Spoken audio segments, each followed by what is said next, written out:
So the next talk that we're going to have is going to be all about how do you think about evolving your recruitment strategy from one that is more tactical to the full end of what's possible in a strategic recruiting practice. And I'm very pleased that I'm going to be able to share the stage with Kara Yarnot. I've known Kara for a very long time. She was the Vice President of Talent Acquisition at SAIC. And based on my memory, one of the most innovative clients that we've worked with in terms of trying new things, becoming proactive, and really leading the charge in her organization. And what's inspiring to me about Kara's story at SAIC is that it didn't start that way. The early days of our relationship were very much like an organization that was just figuring out how to adopt a more strategic style.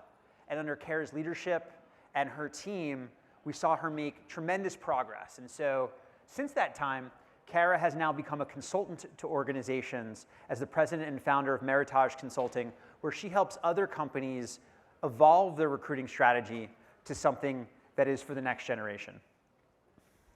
So what I'm going to do is I'm going to share with you a framework that we've adopted at LinkedIn to help define what it truly means to be strategic as a talent acquisition organization and what steps companies can take along the way to make that happen. But I think it all starts, as Parker said, oftentimes quotes just bring concepts to life, and this one stood out for me. And nothing we do is more important than hiring and developing people. And like all great things that we want to achieve as organizations, unless we measure them, we can't manage them. And what we found is that to date, there's never been a great report card or framework for how you know where you stand in the spectrum of talent acquisition strategies. On one end, you have traditional talent acquisition strategy, and on the other end, you have much more strategic. And on the strategic side, think about the role that talent acquisition can play as having a seat at the executive table, about bringing data and insights to drive the strategy of the company, about being proactive, about getting the candidates that you need not just today, but building the pipeline for tomorrow, and building a brand that establishes the organization as a place where the best and brightest want to work and want to take their careers. And what we've found is that companies that adopt this style have a completely different role that they play in their organization. They're not just a means to fill roles, they're a competitive advantage relative to their competitors in the market. Talent acquisition becomes a way that the company wins, not just a way that the company keeps moving forward. And that's very different than a way that a lot of organizations start.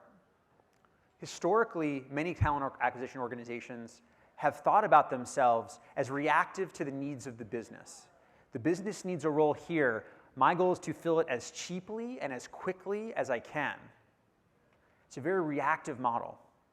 And we need to get out of that mindset because that's not a winning strategy. That's not a way that talent acquisition becomes the way that you thrive. And that sounds nice, and there are steps along the way, but what we've tried to do is make that practical. We've tried to turn this idea of a gradation between traditional and strategic and turn it into a series of building blocks that we all can look at and assess ourselves and decide where we want to focus.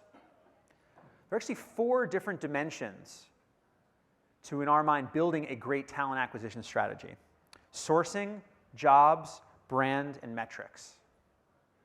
And each of these elements has its own range between traditional and strategic. And my guess is for many of you, when you see the detail on here, you'll realize that on some of these dimensions, you're performing fantastically. And in others, you have a long way to go. And for some of you, one part of this strategy may be the most important, and others may be less important. But let's turn this conversation of evolving our strategy from something theoretical to something very practical. Let's decide what parts of our playbook we want to take to become truly next level and where we want to invest our time.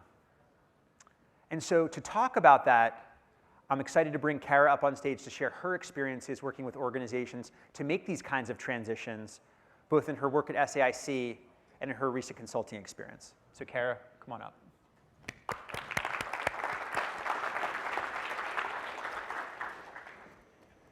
Is this you? Yeah, I want to go back. Great. There we go. Thank you so much, Dan. And thanks again to LinkedIn for inviting me to participate. They're actually handing out on your tables copies of this roadmap so you can follow along and have something to take away. And really my goal with you today is, Parker mentioned we need to have goals. My goal today is for you to understand a few steps that you can take to move along the roadmap. I'm a big fan of the roadmap with LinkedIn. This is the third time I've had a chance to speak about it. And as I look back as where I was at my journey at the SAIC, now 8 years ago, I was there for 7 years. I think in many cases I was way off to the left, even before traditional and some of the challenges that we had. Dan made a really good point that you may be in very different places on the roadmap in each of the 4 dimensions, and that's important to know that that's okay. And you really want to assess that and take a look at that. But my goal here today is kind of walk you through some examples of things that you can do to move along the roadmap in each of the dimensions. Before you can even start doing that, what my experience has shown in my 7 years at SAIC, prior to that I had led recruiting programs at Boeing and actually in the home building and construction industry, which was its own challenge. And then with some of my small to medium sized businesses that are clients of mine today, there's some really interesting stories in there too. But before you can get started, the first thing you really need to focus on is getting executive buy-in.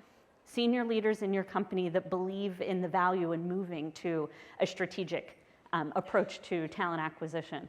How many of you have leaders who have a quote similar to the one that was up there? Talent is our most important asset. It is our competitive advantage. Great, a lot of you. How many of those same leaders actually take actions that align with that? A few, very good. Others have challenges in that piece. So you can, as a talent acquisition leader, you can help your senior executives understand what it takes to move along and help them create some actions to do that as well. But you really have to kind of get some people on board to start with. And there's a number of people you should look at inside your organization to be those executive sponsors, executive trustees, so to speak, of your journey. For me at SAIC, I was very fortunate in having an executive VP of HR who did get it and was very open to my new ideas and a lot of the piloting and crazy things that I tried and sometimes failed. And so I had that as an advantage, and I hope many of you do too. But there are other ways to find key executives. One of the first things is to really understand where your executives are coming from. At SAIC, it was a company of engineers and scientists, so they wanted data. They didn't care about my anecdotal stories of why brand was great. They wanted data. So that was one of the things I had to teach myself to do, was lead all of those conversations with data. So think about your leaders and what is most important to them in their decision making and frame your conversation that way. One of the most fun ways I got somebody on board was identifying kind of a personality trait. I had a very senior leader who was probably the most competitive person I'd ever met in my life. He would time people, be like, let's see who can get to the bathroom and back fastest during the break. I mean, this guy was crazy in a lot of instances, but he wanted to beat everybody, and he wanted to beat everybody at everything. So I capitalized on that, and I'm glad Dan showed in the keynote earlier the talent flows chart that you can get from your relationship manager that shows of your competitors, how you lose people to them and who you're stealing people from. This man loved this chart. He's like, well, what do we need to do steal from this company? And what do we need to do to steal from that company? So I would show him that on a regular basis. And I would also show him just the general statistics from LinkedIn about what % of our competitors' employees were on LinkedIn. So he started to say, oh, well, if they're there, we should be there. We should be reaching out to them. We should be building our brand. And so I really tapped into his competitive juices in a lot of ways. I have a current client who has a really great strategy. She is really at a very traditional firm. People want to do things the old ways. There's still, at times, advertising in the local newspaper for senior level civil engineer positions. I'm pretty sure these people are not reading the local newspaper for civil engineering senior positions. So she got really smart. And she had a external hire at kind of maybe 2 levels below the CEO, who came in from a company that she knew was very strategic in their talent acquisition. She's the head of HR, so she had access to who these people were. So she created that person as an ally. She started talking to him about what it is they did at their other firm. She started telling him about her ideas for things they could do from a talent acquisition standpoint, and he got really excited. And he's become an internal champion for her and her activities because he will pilot programs for her. You're gonna hear me talk a lot about piloting this morning. He'll pilot programs for her, but more importantly, he sits in executive meetings where she's not always there, and he talks about the things that they're doing that are strategic. So really look across your organization for people that you can tap into to be really good leaders that can help tell your story and support you. One other small one that was really kind of unique, I think, in my experience. One of my biggest champions at SAIC, believe it or not, is a federal government contractor in the defense and intel space, incredibly conservative company in a lot of ways. But one of my biggest champions was our associate general counsel. How many of you think your legal department wants to support all the crazy things that you do? Yeah, so Brian was fantastic. He really got what I was trying to do, and he became a great sounding board. So I would go to him with ideas about ways we would brand the company or changes we'd make to our application process to make it simpler, and get his feedback first before I started championing it throughout the organization. And he would give me ideas of things that I should think about, or he'd point out who in the organization was going to be my biggest roadblock. Throughout my time at SAIC, I really partnered with our associate GC, which is not a place that you normally look for as a partner. So uncover the stones, reach out and see who might be really, really effective for you to help you move you through this journey. So I want to start with sourcing. At the beginning of my time with SAIC, which was in 2006, we had 24 different business units who at the time had 24 different HR departments and 24 different staffing organizations, all who did things very differently. Different staffing managers, and for some of our vendors, believe it or not, we had 24 different contracts. And so we set out to change that, obviously, but we had parts of the organization that did have some sourcing features. I had other parts of the organization that outsourced everything to contingent recruiters and everything in between. And we had the vision to move to team-wide pipelining. And there's a couple of things that we did to do that. First, we really spent time identifying our key talent pipelines, whatever those skill sets are that are most important for your organization. There's a couple of ways you can do this. Does anyone have an actual workforce planning function at their company? Okay, a few of you. These should be good partners of yours to talk through what are those skills for now and the future and what the company's plans are. But most of us probably don't have workforce planning people, or it's a concept that is a great idea in our HR departments, but we haven't quite gotten there yet. So you need to do a lot of your own investigation in this way. You naturally know what are the skills in greatest demand, you're running the department, but really start talking to some of your senior leaders about where they see the business going. What are those skills that are most important? And identify those sets of talent pools. They could be 5, there could be 15, there could be 40, depending on what your company does. SAIC is an example. We were in several lines of business, primarily government contracting, defense space, intel space, but we also had a commercial portion of our business that we were looking to grow. So we had several talent pipelines that were key, but I chose to focus and pilot on just a few. So one that was key for growth for us was healthcare IT. We had been in the industry for a very long time, but weren't really known as an employer. And we really needed people with top-notch IT skills that could apply those and understand how to apply those in the healthcare space. And it's become far more important for the company today as Obamacare and all of those types of activities. One of our very large projects at SAIC was actually to work between the military health system and the VA health system. If any of you are military folks or have military in your family, you know that when you leave military service and transition to the VA, that all of your medical history is essentially lost. So we were working on the project to actually connect those two systems. So we needed a lot of highly skilled individuals. And another key talent pool for us were intelligence analysts. We did a lot of work for top secret security, clearance required parts of the government, and we had skills that we needed there. Two very, very different spaces, very, very different talent pools. We also had probably at the time identified about 16 or 17 key talent pools. Business development was one of them. HR was actually one of them at the time. But we chose a few to pilot because you can't boil the ocean in a lot of ways, particularly when you're trying to get people to think about things differently. So we went very small, and I actually started with the intel analysts. And at any given time, we probably had 10 recruiters working on Intel analyst positions, averaging about 40 to 50 recs apiece. And we made the controversial decision to pull 2 of those recruiters into full-time sourcing roles. So they no longer had a rec load. Great chaos ensued, as you can imagine, because their rec load had to go to somebody else. And then you have the full life cycle recruiters very frustrated, and you need time to make a sourcing model work. So you need to have patience in a lot of ways in order to get through a lot of these things. So really piloting, and most importantly, measuring. And what we did here was we looked at some very traditional recruitment metrics. Not necessarily my favorite, but it's what we had access to at the time. What was our time to fill on Intel analysts? What was our cost per hire on Intel analysts? And really looking at how often we were using external agencies. And so we went for the first quarter of having these 2 individuals focus exclusively on finding talent, engaging that talent, and keeping them warm for when we had positions that were open that met their requirements and needs. And it took us through that first quarter of kicking and screaming from the recruiters, from the hiring managers, not necessarily understanding, but we came out on the other end with a decreased time to fill and a decreased cost per hire. And then we started to have a business case to share. So I could circle back, pick another talent pool to start with. This time it was healthcare IT, really went to the other side of the spectrum and started a pilot there.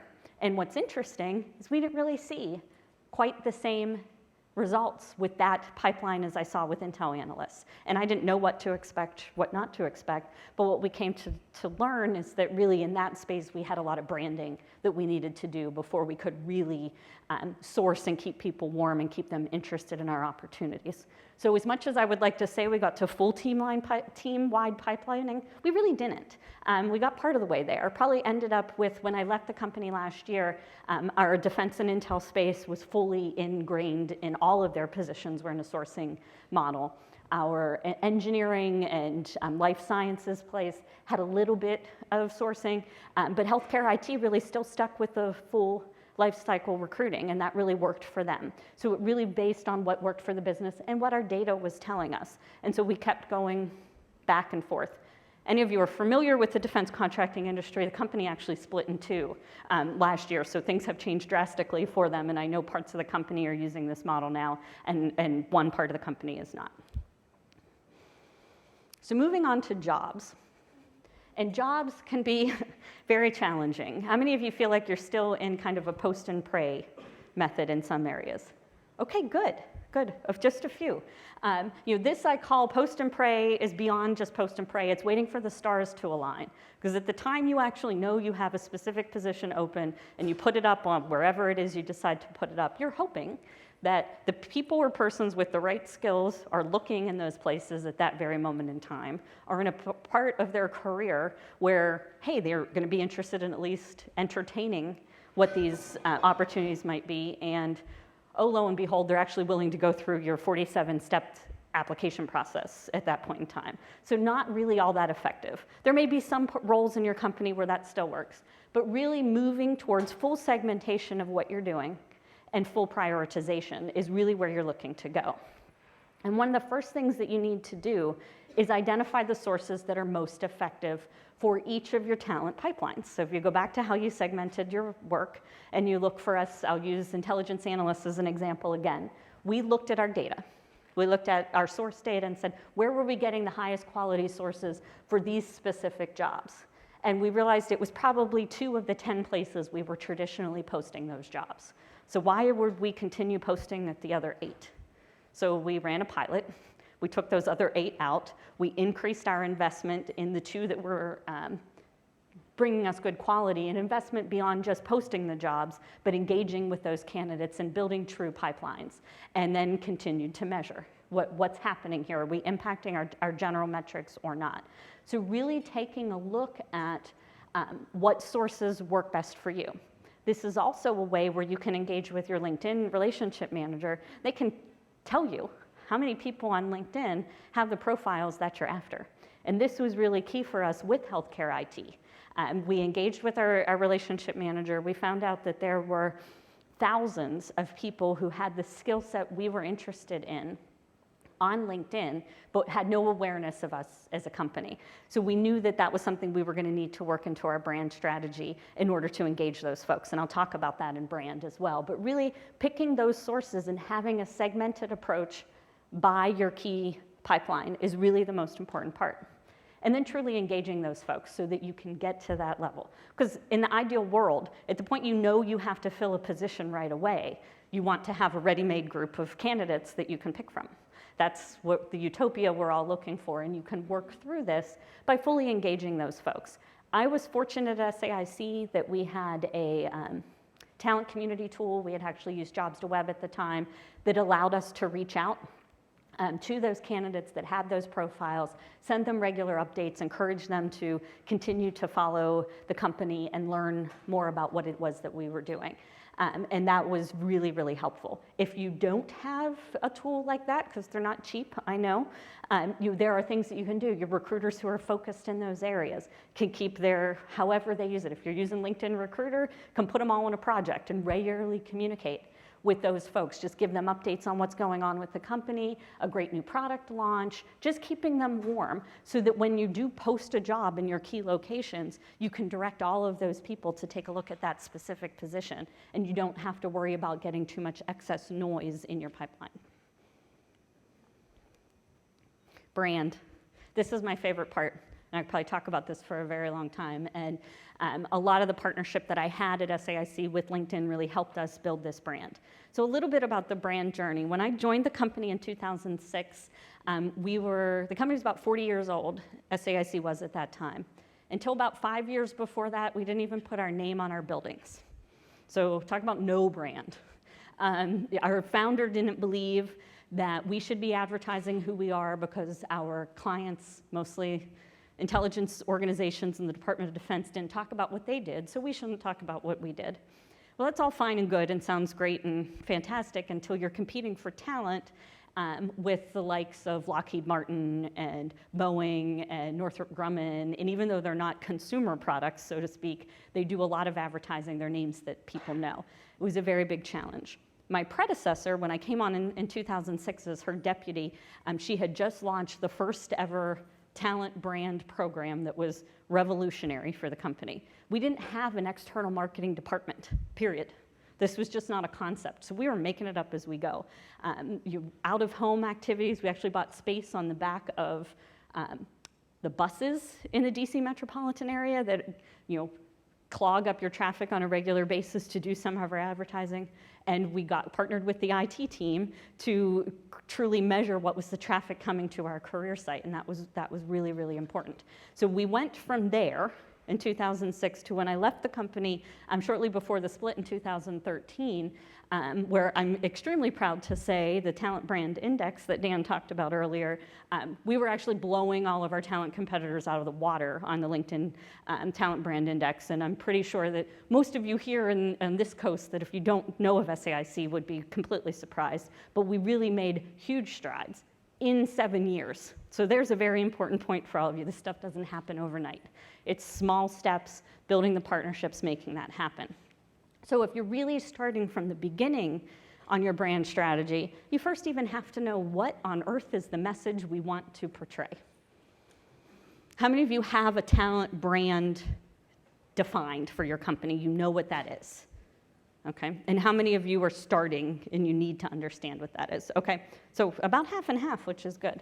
So you need to understand, what does it mean to work at your company? What does it mean to be a candidate for your company? And whether you believe it or not, you have a brand, whether you're marketing around it or not, because people are talking about you as an employer, either to their friends, to their coworkers, on social media, wherever it might be. There's some really easy things that you can do, and we did this at SAIC with defining brand, is we did focus groups of employees and asked them simple questions like, why do you work here?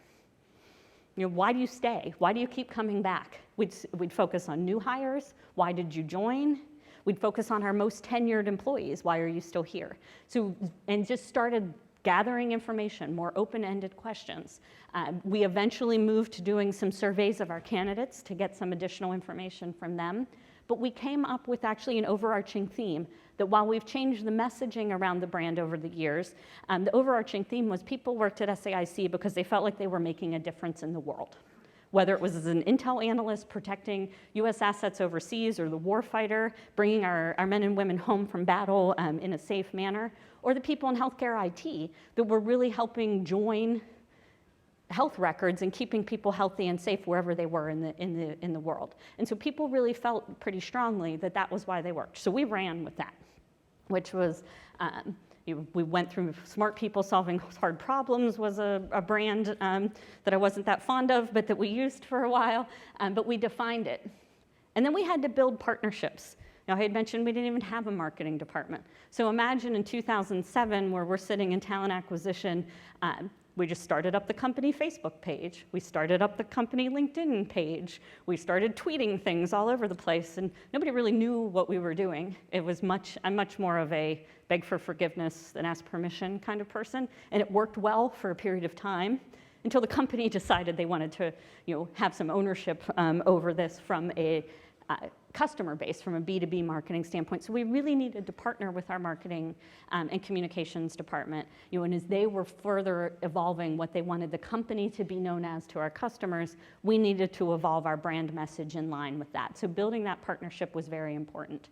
Building partnership with the individuals that run our website, the company's website, very key people, because they have a lot of data, which is really good. And back to my senior leaders love to know data. We're able to start tracking things and convincing people that our talent brand was wildly important. Now, we were not a consumer brand, and those of you that are probably have a little bit different data, but what we were discovering as I partnered with IT was that 60% of the traffic to the company's website was going to the careers page. So that's why the majority of people were coming to our website at all, was to learn about career opportunities. And this was before we were doing a whole lot of recruitment advertising in any way.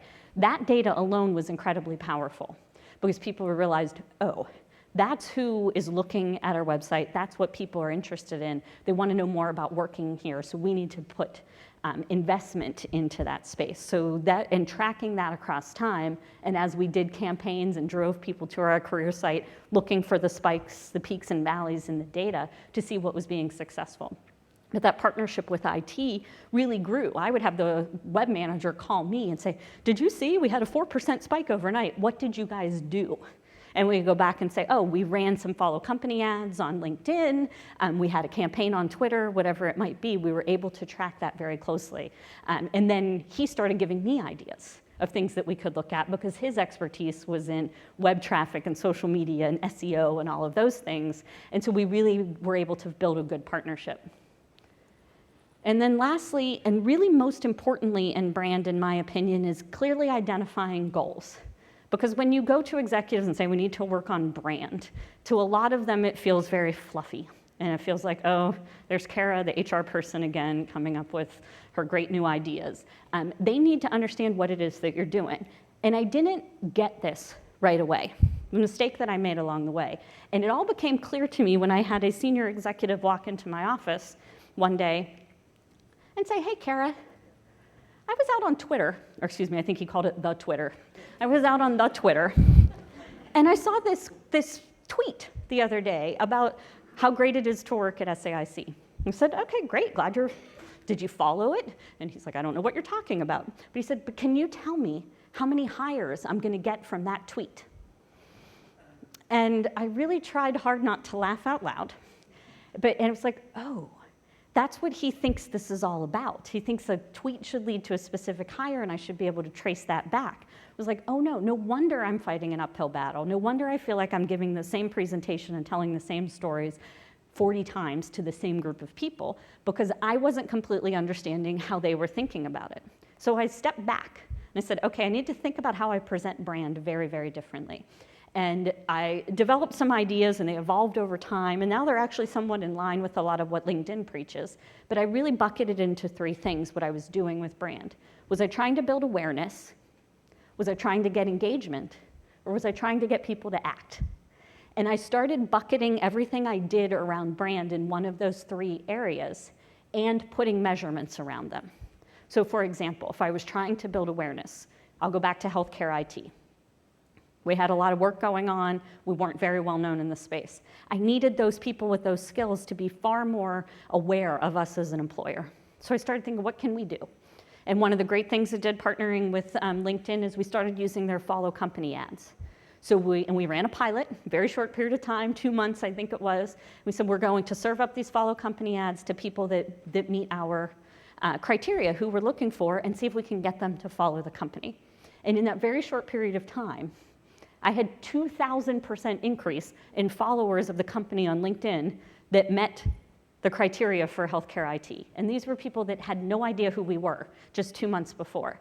So now I had a metric that I could go and take. So when an executive said, what is this follow company ad thing? What are you trying to do? How many hires did it get me? I come back and say, well, the point was not to get hires. The point was to make these people aware.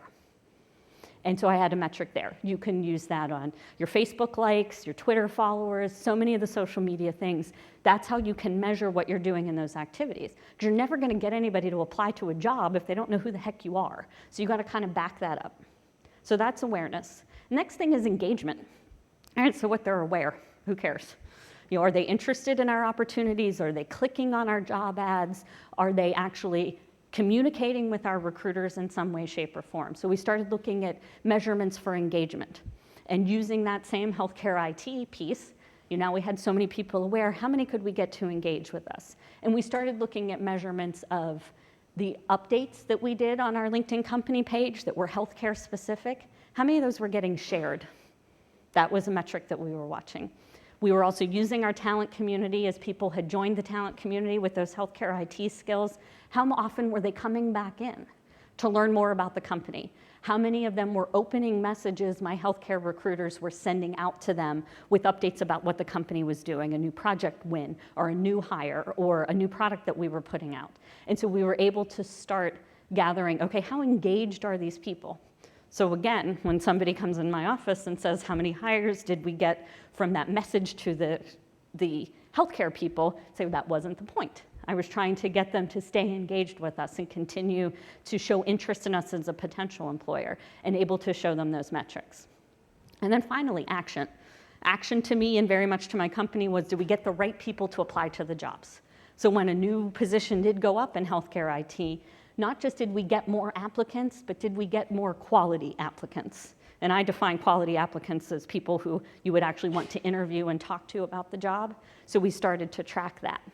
And I could back that all the way up and say, this tweet, Mr. Senior Executive, led to this awareness that then got me this many people who continued to engage. So when it was time to look for people with the right skill and action, I'm able to show you what I was able to do. This was probably the most effective thing I did for brand across the company because I was able to get people to start thinking about it that way and really, really created value. Once I got people understanding that, then I went to the tailored messaging. So I had mentioned that people wanted to work at SAIC because they felt like they were making a difference in the world. Well, for each of our segments, it was a little bit different of a difference in the world, or there was a little bit difference in our brand that was most important to them. So in healthcare IT, we learned they wanted to make a difference in the world, but we were actually offering really unique growth opportunities because the business was growing. So we added that kind of as a sub-bullet just in our healthcare IT advertising. Our intelligence analysts, on the other hand, we weren't necessarily growing at great rates in intelligence analysts' work. There's only so much work the federal government has, and there's like 20 contractors that compete for it consistently, so it's a zero-sum game. But what we offered was on our internal mobility program. So people came to work with us as an intel analyst when the contract they were on was over. Often in federal government contracting, all those people just get laid off. Well, we really put a big effort in finding new homes and reskilling them and retooling them inside the company so they could stay at one place for their career. So we were able to say, you can make a difference in the world and stick around. And so we started to tailor those messages a little bit and then measure awareness, engagement, and action in each of those segments, and then scale it out from LinkedIn to Facebook to the advertising we were doing on the niche intelligence board sites that were very effective for us. So we were able to scale it and be able to continue to go back to what were our goals and how were we achieving them in each of those buckets. And metrics. I don't have any little icons here on metrics because I've been talking about them along the whole way. Really establishing metrics that make the most impact for your company. what really works? Where is engagement necessary? And do you want to have metrics around that? If your company is still desperately focused on time to fill, please read a blog post I wrote on my blog about why that's a bad idea. But otherwise, if that's a metric that you need to focus on, you identify those, establish them, and then put your interventions in an HR term or the activities that you're taking on up against those metrics to really show where you're having an impact and test where you might not be having an impact as well. And then the data-driven decisions, that's where we all ultimately want to go. You're back to what's the right source for specific talent segment. That should be driven by data. Where are you getting your greatest candidates? Not the manager who 5 years ago hired the best candidate ever off of Hot Jobs, which they didn't realize Hot Jobs was gone 5 years ago, but they were still telling you that Hot Jobs is where you needed to be. Really being able to bring that data around and have that seat at the table and really add that value is really most important when it comes to metrics. Okay, so this is all great, but how do you get started? What are you going to do when you leave here today? Most important part. First thing, take your roadmap, identify, circle where you are. Spend some time thinking about where it is that you are in each of those dimensions. You could be in between them. You might be 2.5. You really think about where you are on each of those and where you can have some immediate influence and impact. Find your sponsors, find your champions inside your company. Talk to them about what you're trying to do. Give them examples of what other companies are doing out there and specifically how they can help support you. 1, 2, 3, 10 of these people, as many as you can find, would really be great.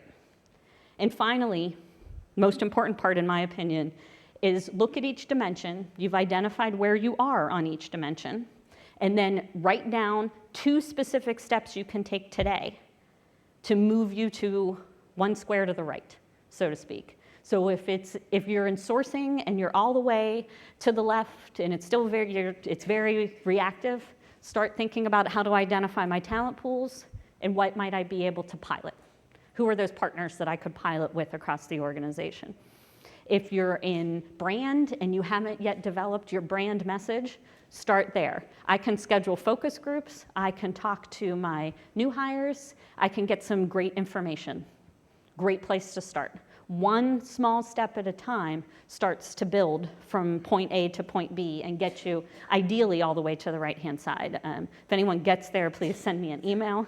I would love to know. I wasn't quite as successful at SAIC as I would have liked to have been because it is most certainly a journey across time. So with that, I'm going to open it up to questions about any of those topics. And I have, yes. The question is, what ideas do I have about the quality metrics? I'm so glad you asked that question. I have a lot of passion around this one. So how many of you measure quality of hire? Is that such a thing at your company? Okay, and that's been kind of the measurement du jour for the last few years in a lot of ways. And quality of hire means something different at each company, whether it's tenure or performance or whatever it might be. And that can be traced back to the source where you got them. While I think that's a good metric, my favorite is one I call quality of candidate. And this is where I think it really helps in your sourcing and your job posting. And how I look at quality of candidate as of the people that apply to a job from a particular source, what % of them do you select for interview? So they meet your qualifications, whatever, if you have online screenings or assessments, and really look at that to say, what's the effectiveness ratio of people coming from that source? And not just because I'm standing on a LinkedIn stage, but I will give you this wildly successful example for us at SAIC. We really looked at, where do all your hires come from? And year over year, our #1 quantity of hires came from Indeed. We got more of everything from Indeed, and I never spent a cent advertising anything on Indeed. So there were always far more people. But when you got to quality of candidate, you would see it took us something upwards of 4,000 Indeed candidates to get 1 interview.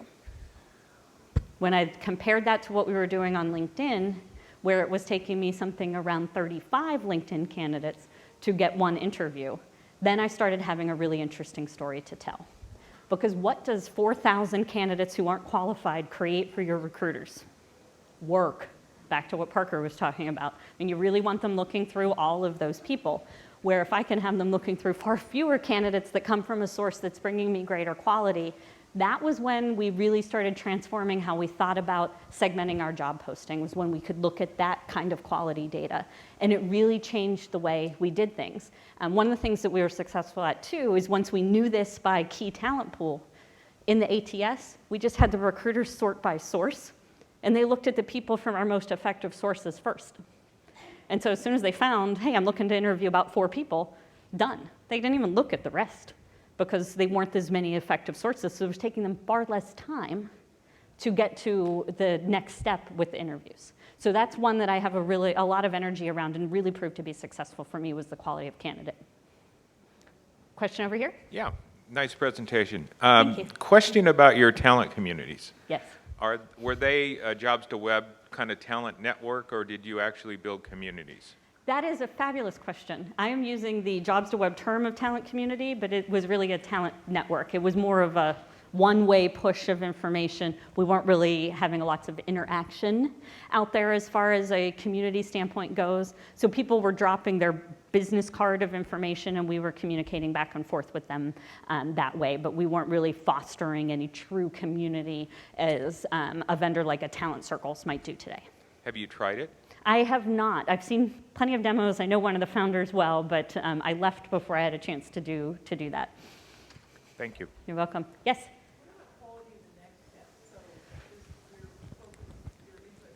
Conversation was mostly about kind of applicant flow and candidates and all that. But I'm really thinking like the next step, there are people that you hire that are like not only magnets, but they are exponentially more impactful in your company post-hire. Or from a recruiting point of view, do recruiters just not even think about that? My experience is most recruiters don't necessarily think about that. We didn't get to the point at SAIC where we had a lot of accountability in the talent acquisition area, but I do have a client right now that really is doing some really interesting things along that line, is that at the 3 and 6 month mark, while they're looking at what are people's performance, they're really having people assess what's their impact across the organization, and then they're really tapping into those folks, targeting them for their referral programs. And so that's kind of where they're going from there. They're not necessarily doing anything different from a sourcing standpoint because of that person, but they're using them to help identify that next set of qualified candidates. Over here.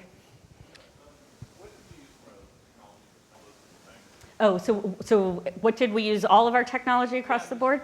So we were a Taleo customer.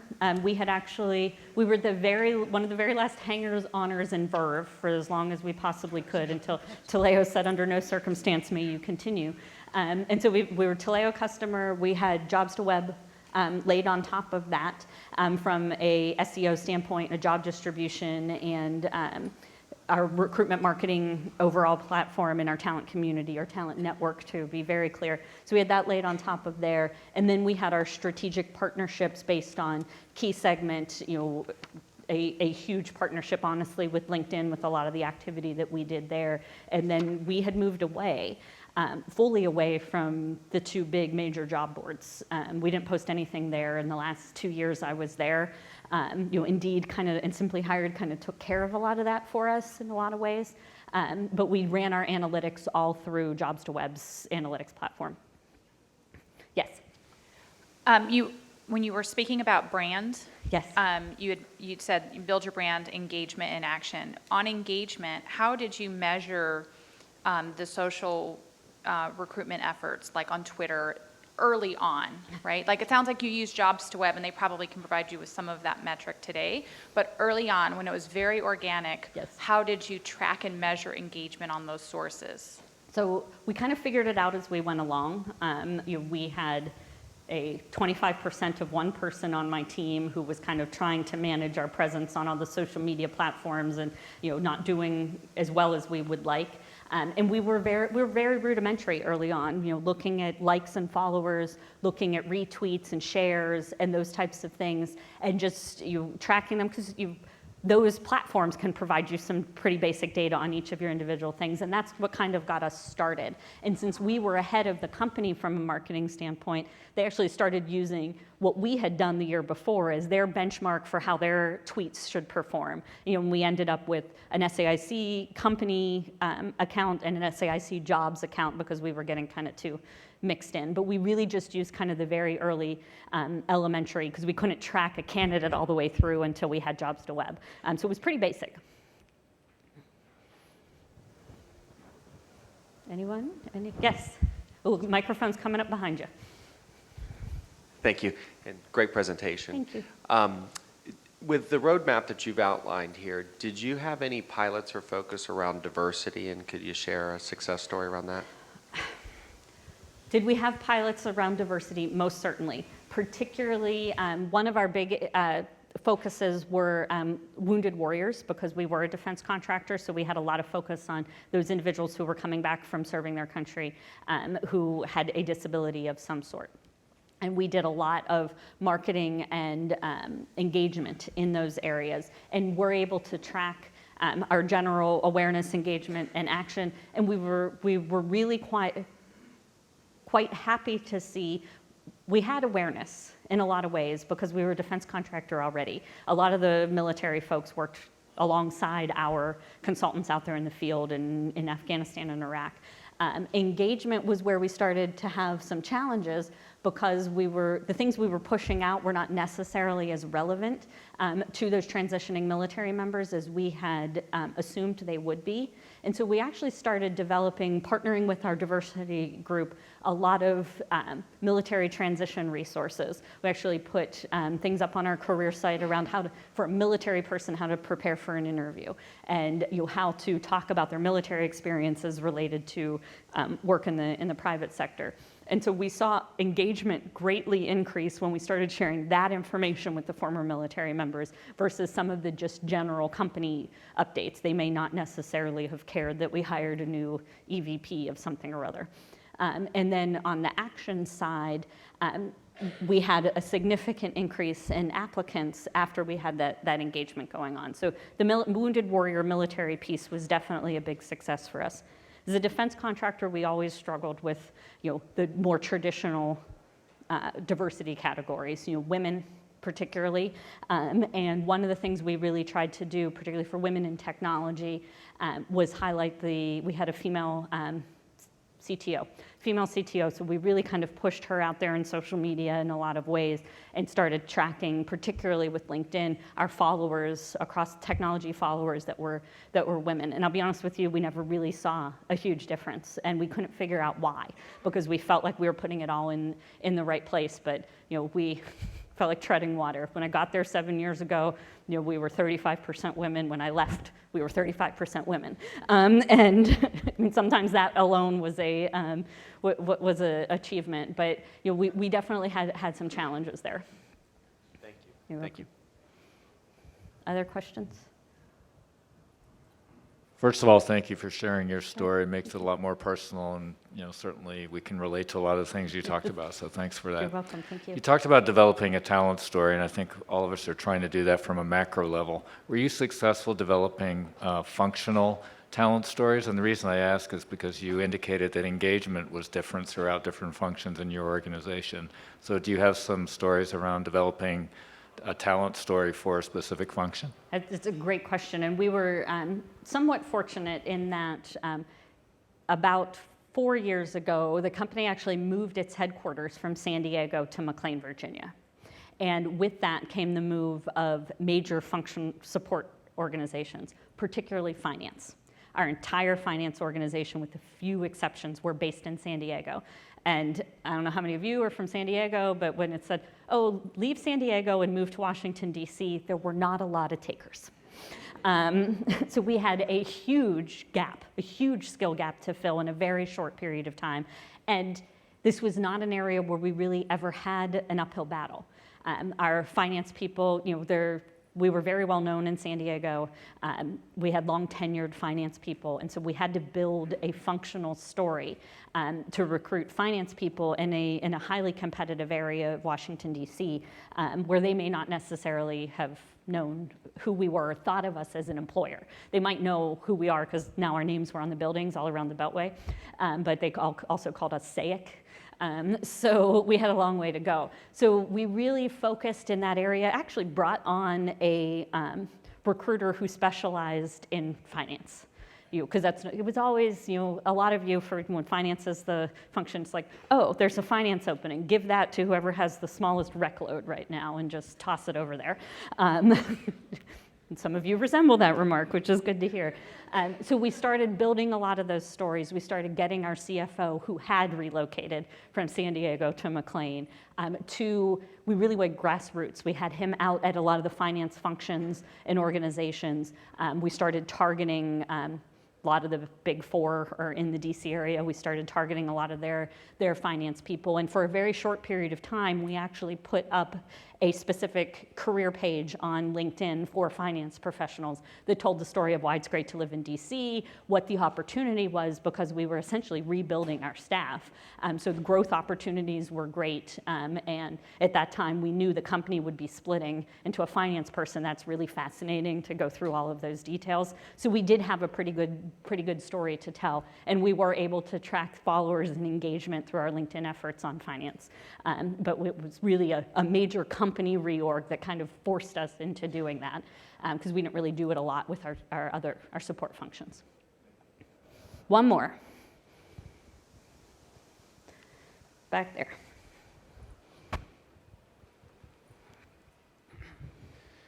Thanks for the story. Sure. One common theme that clearly ran throughout it was effective engagement with senior leadership is critical. Looking back at your experience, what was the most difficult aspect of engaging senior leadership? And if you were to do it again, what might you do differently to get better engagement? That's a great question. There are lots of things I would do differently. I would have started with the data, which I didn't do right away. It took me a while to kind of figure out that's what they were looking for. I would have inserted myself in other places. It's fine when there's a meeting about HRE things and the executives are there and they may or may not really be paying attention. It was probably years in before I started having some of my key senior people get invited by some of my allies to meetings like, hey, we're going to bid on this work for these new skills, and we need, or not even new skill, we're going to build on work that needs 25 Ruby on Rails developers in middle of nowhere, Delaware, to start in 30 days. In previous lives, the company would have just bid on that. And then they would have come to recruiting and said, 25 Rubies on Rails that we can pay $65,000 a year, and they're willing to live in the middle of nowhere, Delaware. This stuff definitely went on, and I'm sure you've all experienced it. So getting those people to invite my senior leaders in to start having those conversations and say, everybody back up. Let me bring you some data. I can go to LinkedIn and see how many Ruby on Rails developers there are within 100 miles of Dover, Delaware. Not many, I promise you. And then let's get our comp people involved in salary surveys, and let's start talking about those things so that they can actually be far more strategic about how they're making a business decision. And while I've exaggerated that example a little bit, we actually chose not to bid on the work because ultimately the input that the talent team brought was, oh, we're going to lose money if we actually go after that. So getting some of the people that had those skills embedded a little bit earlier is something I would have really loved to do, but it was based on that kind of talent acquisition executive partnership that we had to build a little bit over time. The other thing I would have done differently is I would have had a lot more patience. And I pride myself on being somewhat patient, persistent person. I'm a distance runner, and if any of you are that, you got to go long ways of boredom at times. But I found myself at times being like, people, I told you the same stuff 3 times last week. Why don't you understand it? And needing to back up and say, let me chunk it out. Let me bring it up in a different setting, not the HRE meeting, but another meeting. Let me bring it up whenever there's an after-hour social event. Just kind of drop some things in there. Hey, did you know competitor XYZ is doing this on social media? We can be doing that too, and it's relatively inexpensive. And really, check out, it's deep in my blog, but I did a post on why getting executive buy-in is like wine tasting. Another one of my favorite things on the earth. But really kind of dripping, when you first take a taste of wine, if you're a wine drinker, it may not be ultimately what it ultimately tastes like, or pair it with some food, pair it with some different environments, and really being much more patient with it is really what I would have done. Okay, this clock keeps changing on me, but I think I'm done. Okay, thank you all so very much. Thank you so much. Fantastic. It's a real treat to have Kara here with us. For me personally, because seeing all the hard work that SAIC put in to make some of these transformational moves, I know that it wasn't always easy, and I know that it took an incredible amount of time, but the transformation the organization went through is really inspiring, and it's wonderful to be able to bring her up here to share her learnings with all of you. And I know you'll be around to network a little bit after the event.